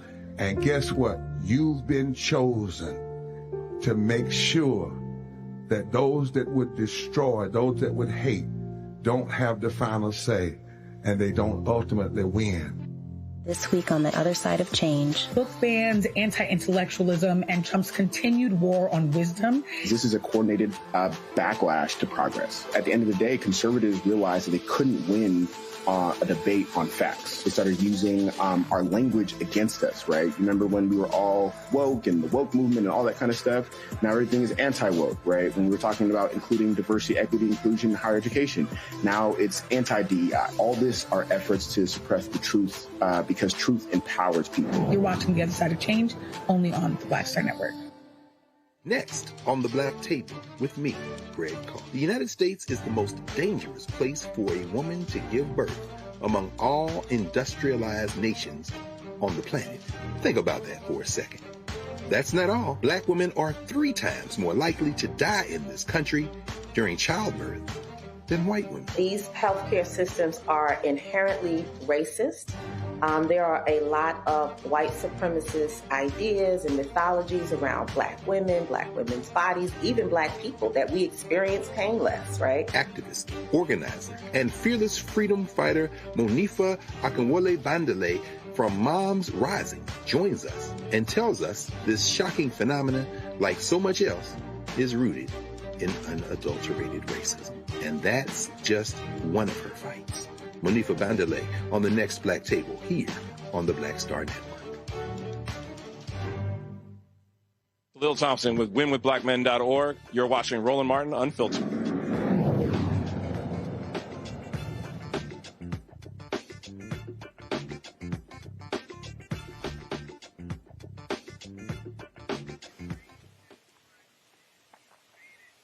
A federal judge has ordered the release of hundreds of people swept up in the controversial immigration crackdown in Illinois. U.S. District Judge Jeffrey Cummings says more than 600 people arrested under Operation Midway Blitz must be granted bond by noon on November 21st. Attorneys for the plaintiffs say the government detained more than 3,000 people between June and October during the ICE-led operation. Cummings ordered the Department of Justice to review all remaining arrests and have a list by November 19th. A spokesperson for the Department of Homeland Security says ICE operations in the Chicago area are expected to continue. Now, keep in mind, the head of the Border Patrol was slapped down by a federal judge who said they lied to the court. They lied about their reasoning for tossing tear gas. What we are seeing, without a doubt, Zachary, we are seeing these thugs, and we said this before the election, and Donald Trump said himself that they were going to let law enforcement do whatever the hell they want to, and that's what we're seeing. He's now sending federal law enforcement into Charlotte. He's expanding this. He is saying to these people, y'all can do whatever y'all want, when y'all want. You don't have to worry about any repercussions. I got you. And it makes no sense that these people that have been given extensive powers, extensive funding, are allowed to violate the civil liberties of Americans. And it is going to be a true test of the courts, who have continuously kowtowed to Donald Trump, who have continuously given into every single whim, wish, and demand. If they're going to blatantly disobey the law as American citizens sue, as American citizens raise their voices, American citizens continue to fight back against the abuses that we and our fellow Americans are facing at the hands of ICE and the whole entire detention process. I'm amazed that this has been able to go on as far as it has, and that there are not as many judges, like as what we're seeing in Chicago, willing to stand up and willing to do what is right. It's going to make it all the way to the Supreme Court, and I'm really waiting for that day to see how they're going to rule, because it's really going to let us know the truth. Like that's like the finest line, the bottom line. If they're not willing to protect the blatant abuses of the everyday people, then we really do not have any hope. Larry, pure and simple. These people, their behavior is shocking, stunning, it's thuggish, it's despicable, and that all describes Donald Trump. Yeah, this whole situation with ICE is actually, Roland, was quite predictable if you understand history of authoritarianism throughout the world. This is just one step in the many when you have individuals controlled by the government, wearing masks, grabbing whoever they want without any repercussion and disappearing them. And in the case of this administration, sending them to parts of the world where they only speak the same language. And so this will increasingly happen, Roland, unless Americans stand up and just not at the ballot box. You can't, if we don't stand steadfast now, then the doors will really fly off the hinges and we're going to be in serious trouble. We talk about, historically in terms of disappearing people, and here in the United States, these facilities they're being placed in, we're hearing that the conditions are deplorable. People aren't getting their medication, et cetera. But ultimately, not only in terms of authoritarianism, but if you understand how white supremacy works here in the United States historically and throughout the world, then all of this makes sense because it's all rooted in this. And for those other groups that voted a few months ago and thought, and you hear them now, I never thought it was me. That gets to my point about white supremacy and also anti-blackness in the United States, that we have to pay for the mistakes other people have made based on the fact that they thought that none of these troubles would knock on their door. Yeah, I mean, and they are letting them run amok, and he is treating federal law enforcement like is his personal security force, Rebecca. Exactly what we told people was going to happen. We've had presidents who were career politicians. We've had presidents who were former military officials. We even had presidents who were slavers. Currently, we have a president who is a mobster. We have a president who does criminal activity using even as an elected official. But here's the thing that folks really need to pay attention to is last week, Steve Bannon told a crowd of people that if this president's administration doesn't maintain power and keep power in 2026 and 2028, all of them, including Steve Bannon, are going to prison. And guess what? The reason why he said that is because he understands the criminal activity that they are now associated with.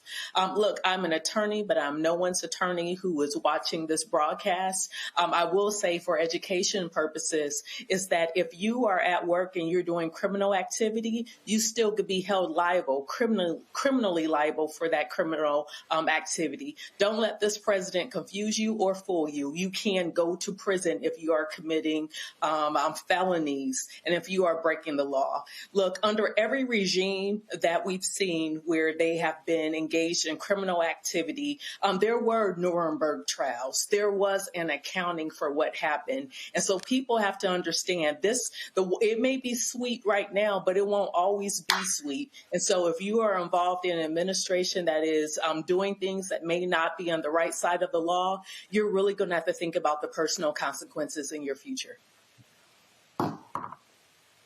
Well, listen, these people are showing us who they are.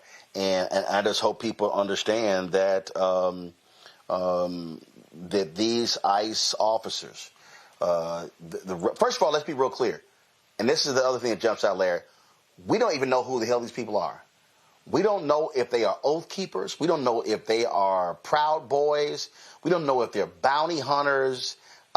We have no idea who the hell these people are masquerading as law enforcement. Yeah, Roland, point you made is a really important one. We can go back to history of law, look at law enforcement and how many in towns and cities throughout the country decades ago were members of the KKK, right? We have that history. And we've seen these recruitment events they're having throughout the country. And I've seen some of these interviews with some of these people and some of the things they have to say why they want to be ICE agents are troubling. So we don't even know, and we know this vetting process to hire new people to bring in to ICE are questionable at best. And Roland, we know that U.S. military from research we know, and also from various law enforcement agencies, that it has a tendency to attract a certain kind of person. And that's why you see many of these ICE agents behind these masks gleefully telling people that they don't mind infringing on their constitutional right because you can't see their faces. They can't be held accountable, and they know that no one from the administration is going to do anything about it. That's why you see this level of brutality. Yeah, and that's the thing for me that I think is most bothersome here's accurate. We don't know who the hell these people are. There's no level of accountability, and Kristi Noem doesn't give a damn. Her boyfriend Corey Lewandowski doesn't care. They're doing the bidding of Trump, and so we don't even know if these people are actually certified, approved law enforcement. We don't know, and they don't care. And this whole deal, oh no, they're going to be doxxed, whatever. No, they don't want us to know who these people are because they know these people are not actual law enforcement. And it harkens back to so many historical wrongs that have been done in the past. It harkens back to, it goes, look, this is very Ku Klux Klanish. Let's just keep it plain and let me make it plain and simple. There was a reason why Klansmen wore hoods to protect their identity. So as they terrorize black people in the South and all across this country. And unfortunately, we have now legitimized terror. We have legitimized domestic terrorists, and we have made domestic terrorists part of the government's effort to enforce its laws. And people don't want to say that. People don't make it plain, but it's clear. Why are you hiding in plain sight if what you're doing is above board, if what you're doing is right, if what you're doing is in accordance with actual laws? You wouldn't be. You'll be proud of the position. There's no job I've ever had that I wasn't proud to have. From bagging groceries, sorting produce, whatever it was, I was proud of that job. But now we have an entire group of people, a group of law enforcement officers with the power of the American government invested within them who are hiding every single day, angry when their masks are pulled down, angry when they're recorded because they're afraid of being doxxed, because they know at their heart that what they're doing is fucked up and wrong. Well, that is certainly the case. All right, folks, hold tight 1 second. We'll be right back with our Tech Talk segment. Can AI actually find you a mate? My next guest says yes. We'll see. You're watching Roland Martin Unfiltered on the Black Star Network. This week on the other side of change. Book bans, anti-intellectualism, and Trump's continued war on wisdom. This is a coordinated backlash to progress. At the end of the day, conservatives realized that they couldn't win a debate on facts. They started using our language against us, right? Remember when we were all woke and the woke movement and all that kind of stuff? Now everything is anti-woke, right? When we were talking about including diversity, equity, inclusion, and higher education, now it's anti-DEI. All this are efforts to suppress the truth because truth empowers people. You're watching The Other Side of Change, only on the Black Star Network. Next on the Black Table with me, Greg Carr. The United States is the most dangerous place for a woman to give birth among all industrialized nations on the planet. Think about that for a second. That's not all. Black women are 3 times more likely to die in this country during childbirth than white women. These healthcare systems are inherently racist. There are a lot of white supremacist ideas and mythologies around black women's bodies, even black people, that we experience pain less, right? Activist, organizer, and fearless freedom fighter Monifa Akinwole-Bandele from Moms Rising joins us and tells us this shocking phenomenon, like so much else, is rooted in unadulterated racism. And that's just one of her fights. Monifa Bandele on the next Black Table here on the Black Star Network. Hi, I'm Lavelle Crawford. I ain't wearing a bow tie today because I wanted to breathe. And you're watching Roland Martin Unfiltered.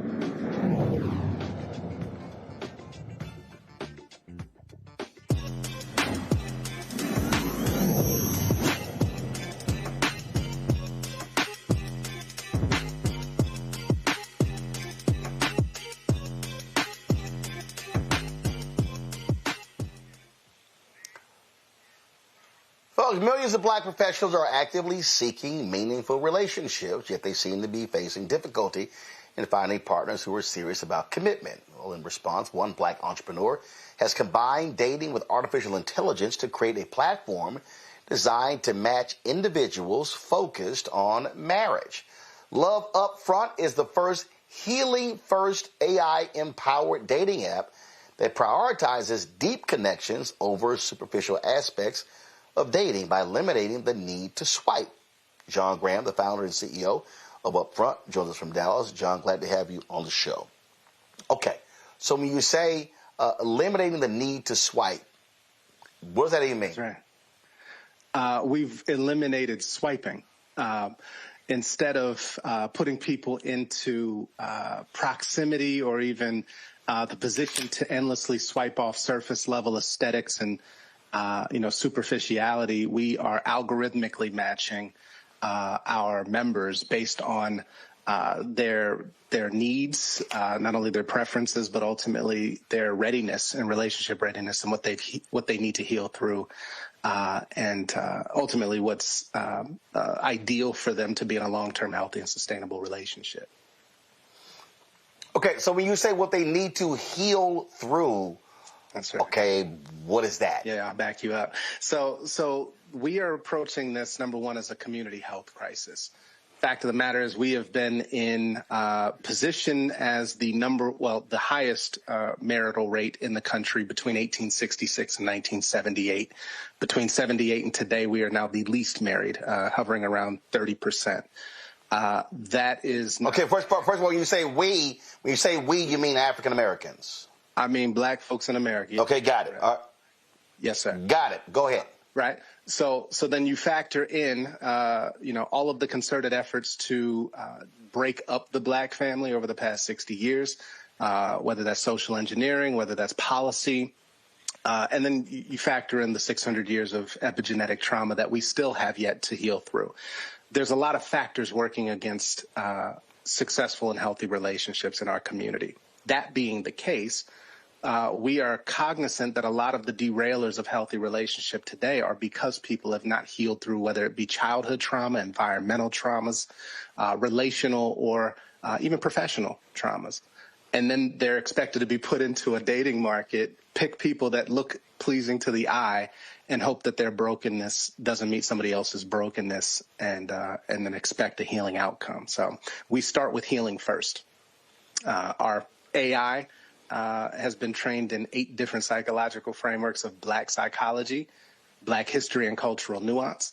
And Langston and Zora are the guides and companions that we've trained to now usher you through a 30-day healing/coaching journey before you ever get access to potential connections or matches. And that's in our healing district. Okay, so when you mentioned Langston and Zora. So does your algorithm or your AI model actually require the folk to actually read their stuff? I'm curious because I remember you mentioned the culture there. I mean, so let's say if you somebody you care about black history and black culture, does your models allow that if there's somebody, they might be cute, but they ain't got no historical understanding, are they kicked out? They are not. We do not require them to read the works of Langston and Zora per se. But those things that are important to our members, right? If, history, if our culture, our impact, our community legacy and things of that nature, those are part of their profile. And as you engage with Langston, just like we're having a conversation, Roland, you're having a conversation with your AI guide. And they're learning what's important to you, right? What are your visions and aspirations for the future? Family. If you're divorced and getting back into the marketplace, as it were, all of these things are factored in addition to your professional goals, educational attainment, a whole host of things. In fact, it's a comprehensive onboarding process to really get to know who you are and then tailor your coaching/healing journey to your needs. In fact, no 2 users will have the same experience based on their own individual assessment outcomes. Okay. All right. Well, I know our panel got some questions, so let's see here. All right. Rebecca, you first.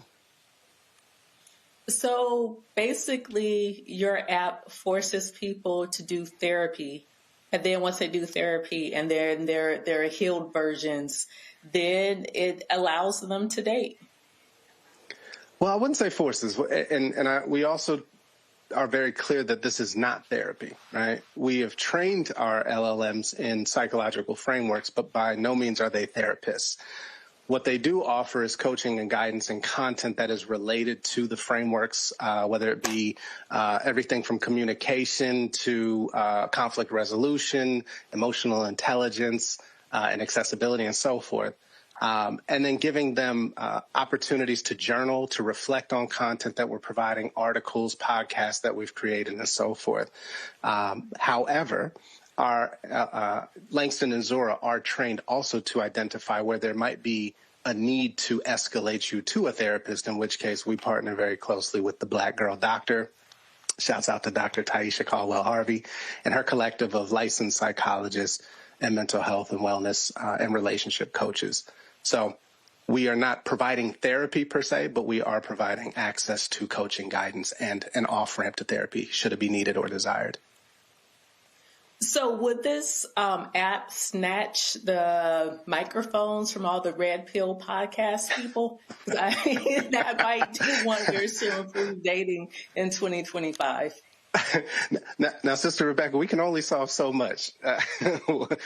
We are not snatching mics, but what we are offering in space for brothers to become better brothers, right? Aspiring spouses to become the best versions of themselves for a long-term, healthy, and sustainable relationship.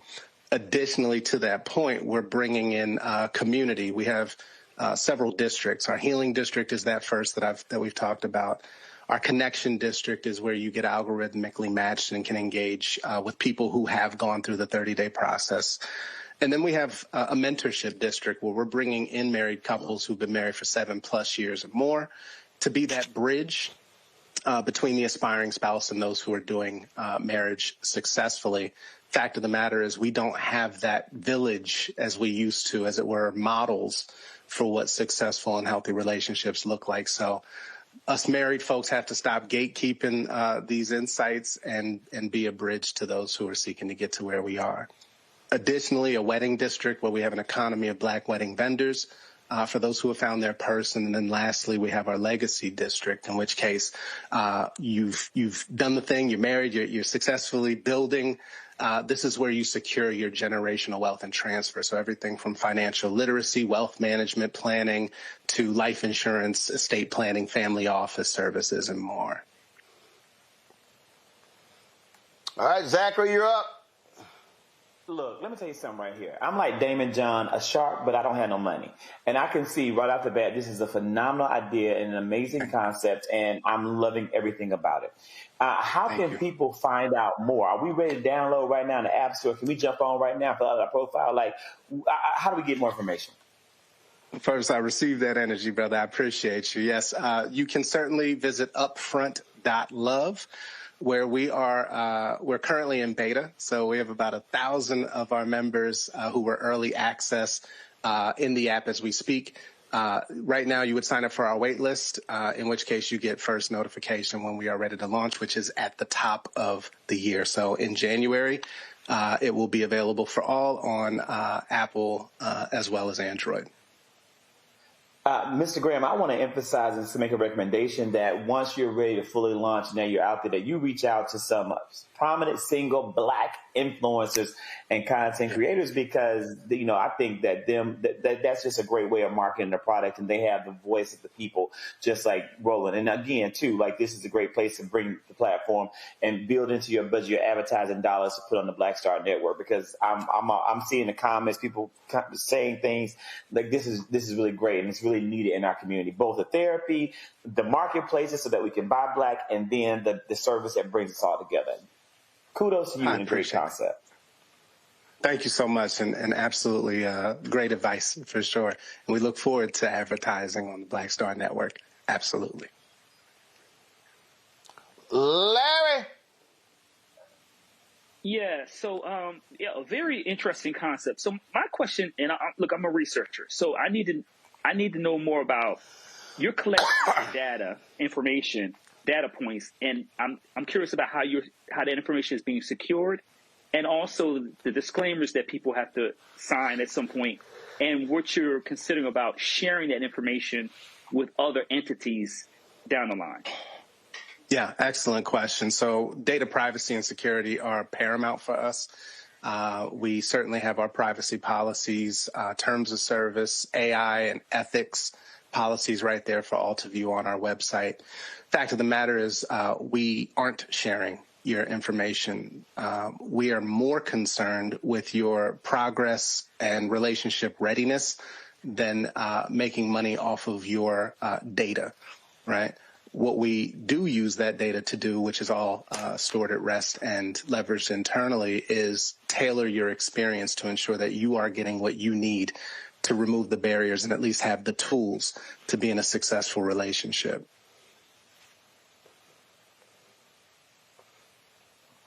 All right. Well, I appreciate it. Again, John, where can people right now, they want to try out Upfront, where do they go? Yep. So again, visit upfront.love. That's upfront.love. Or you can jump on any of our socials, IG, TikTok, YouTube, at Just Be Upfront. Again, we are taking wait lists, which is growing every day. And brothers, this is a place for you to really lean into your full expression of power. Healing is not a weakness. It is a superpower. And we absolutely need us as brothers to step up to bring our families back into prominence once again. So upfront.love. And we look forward to seeing more of us jumping on this rather than these other apps out here which aren't getting it done. All right. Well, I appreciate it. And I see all your paraphernalia there. So I wore my Alpha Life member shirt on the right day. I was going to wear something else, but I wore on the right day. So 06, appreciate it. Thanks a lot. 06, Fred. Thank you. All right. Thanks a bunch. See, that's for them Sigmas and Omegas in the control room. See what happens when you're an Alpha? I'm just saying. All right, y'all. We come back. Share a little bit today's pro-am at the Butterfield Bermuda Championship here in Bermuda. You're watching Roland Martin Unfiltered on the Black Star Network. They said the quiet part out loud. Black votes are a threat, so they erased them. After the Supreme Court gutted the Voting Rights Act in 2013, Republican legislatures moved fast. New voter ID laws, polling place shutdowns, purges of black voters from the rolls. Trump's Justice Department didn't stop it. They joined in. In 2018, his DOJ backed Ohio's voter purge system, a scheme that disproportionately erased black voters. Their goal, erase black votes and political power. Yeah, that happened. These are the kinds of stories that we cover every day on Roland Martin Unfiltered. Subscribe on YouTube and download the Black Star Network app. Support fact-based independent journalism that centers African Americans and the issues that matter to our community.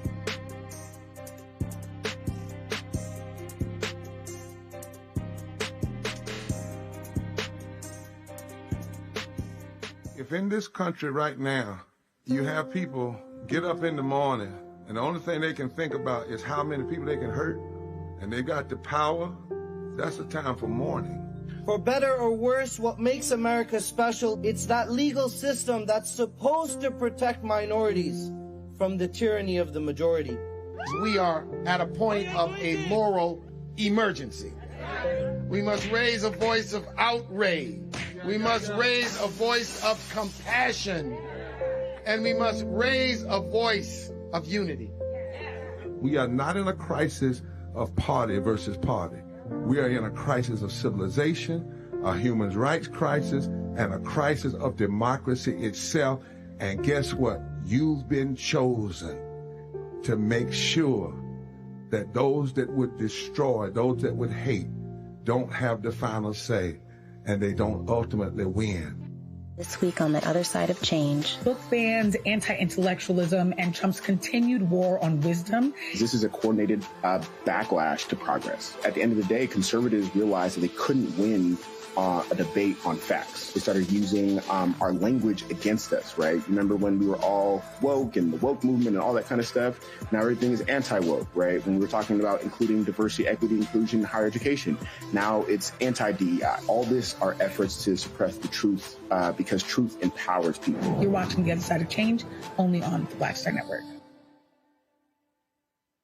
Hey, I'm Mark Morial, President and CEO of the National Urban League, and I'm watching Roland Martin Unfiltered.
All right, folks, as I said, since Monday, I've been here in Bermuda at the Butterfield Bermuda Championship. The tournament starts tomorrow. Tee off 7 a.m. My man Cameron Champ, Texas A&M graduate, is in that first group. So, man, Cameron, damn, couldn't be like that 11 o'clock group. But I'll be out there to check him out. Today, at the Pro-Am, we had the opportunity to play with a couple of professional golfers. It was a fabulous, fabulous time playing with them. Now, before we started, so we roll up there, and they were preparing these oven pizzas, and the brother happened to be an alpha. He's from Gary, Indiana. Gary Johnson, and he was out there with his daughter, and so I had a chance to chat with him. Check this out. All right, so Amani, just tell folks who you are. Amani Pete's owner of Amani's Cookie Company in Bermuda. I ship worldwide, 47 countries, 19 locations, 163 flavors of cookies. I also make cupcakes, cakes, cheesecakes, and brownies. I started this business when I was 16 years old, and I am #baking with autism. And you say the only autistic entrepreneur? Is that what you said? In this country and in black skin, yes. In here. Okay. All right, and how's it going? Going great. All right, then. These are your products right here. Decca chocolate chip and chocolate toffee cookies. All right, then. I grabbed the Decca of chocolate, so. What were your thoughts on that?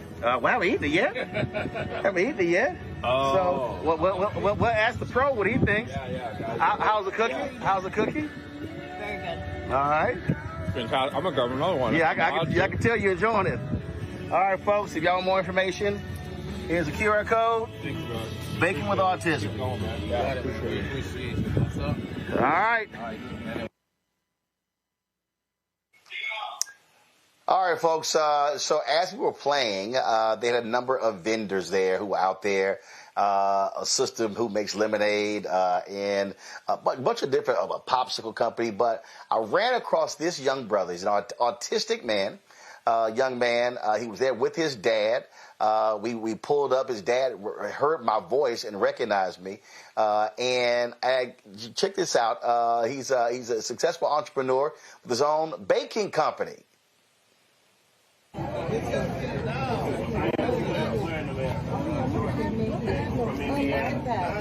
Gary, Indiana. Okay. Jackson. Yep. That's my last name too. Oh, that's even better. Yeah. Got it all fired up? Yes. What's going on, brother? Martin? All good. Right. Good to see you. Pleasant surprise. Oh, yeah, this is yours for popularity.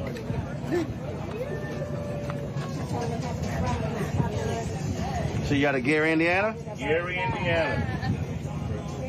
Yes, indeed. I've been here 22 years. Ah.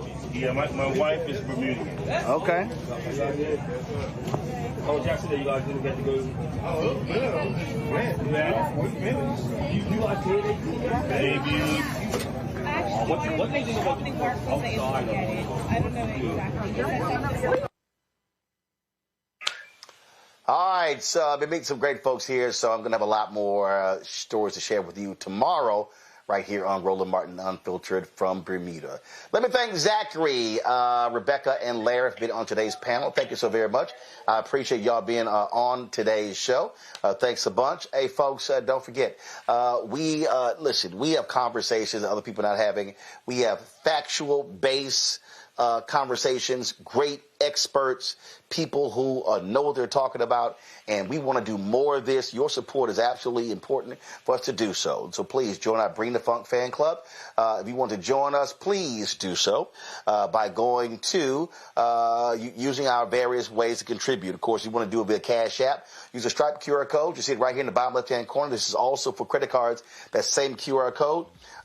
Go to PayPal, R. Martin Unfiltered, Venmo's RM Unfiltered, Zelle, Roland at RolandSMartin.com, Roland at RolandMartinUnfiltered.com.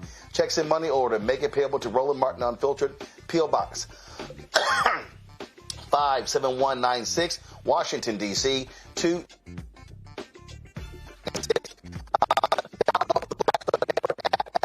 Android phone, Apple TV, Android TV, Roku, Amazon Fire TV, Xbox One, Samsung Smart TV. Be sure to get our Roland Martin Unfiltered swag. You can get that by going to shopblackstarnetwork.com. Shopblackstarnetwork.com. Let me say it again. Shopblackstarnetwork.com. We got all the goodies, y'all. We got our T-shirts, our hats, our mugs, man, all that good stuff right there on the website. And so I want y'all to check it out. Again, we've got some amazing stuff. Also, support the black-owned products. Support these black-owned companies. You see their products. All these products you see on my desk there, these are black-owned companies, man. You talk about some fantastic stuff. And so we want y'all to support those companies. These companies are black-owned companies. They do crossword puzzles, backpacks. We got skin care. We got, man, all sorts of stuff. And, again, it's some really, really great stuff that we have there. And so we want y'all to support those black-owned companies. You got, of course, birthdays coming up. You got today, my nephew Chris is his birthday. Today, his 18th birthday, man. My little man turned 18. But again, you got birthdays that you can actually, gifts that you can actually give. You got that. I mean, you've got all sorts of stuff you can get. Christmas is coming up, and so again, we want you to support these black